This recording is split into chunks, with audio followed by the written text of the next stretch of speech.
Hello hi नमस्कार मु आपन को पुणी थरे वायरल ओडिशा न्यूज को स्वागत करछि।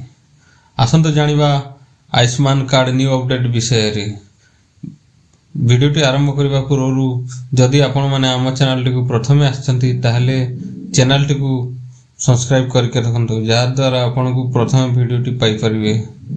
आसंत जीवा खबर पर को ओडिशा दिवस रे मुख्यमंत्री का बड़ घोषणा। सत्यभामापुर रे ओडिशा दिवस कार्यक्रम अवसर रे मुख्यमंत्री बड़ घोषणा करिसेंती। आगामी 2 सप्ताह मध्य रे राज्य रे आरंभ हेबाकु जाउछि आयुष्मान भारत योजना एवं गोपबंधु जन आरोग्य।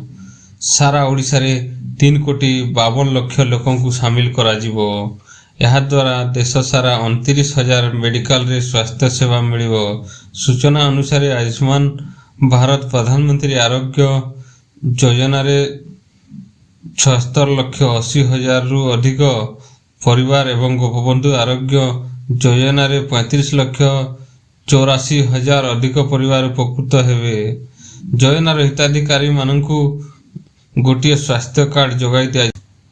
आयुष्मान बायोबंदना योजना रे 70 वर्ष रु अधिक वयसर प्राय 23,13,000 हिताधिकारी को अलग भाव एक स्वतंत्र कार्ड पाइबे। एही 2 योजनार हिताधिकारी माने देशर 29,000 रु अधिक सरकारी डाक्तरखाना और पंजीकृत बेसरकारी डाक्तरखाना रे चिकित्सा सुविधा पाई पारिबे बोली राज्य स्वास्थ्य विभाग पक्षरु कहा जायछि।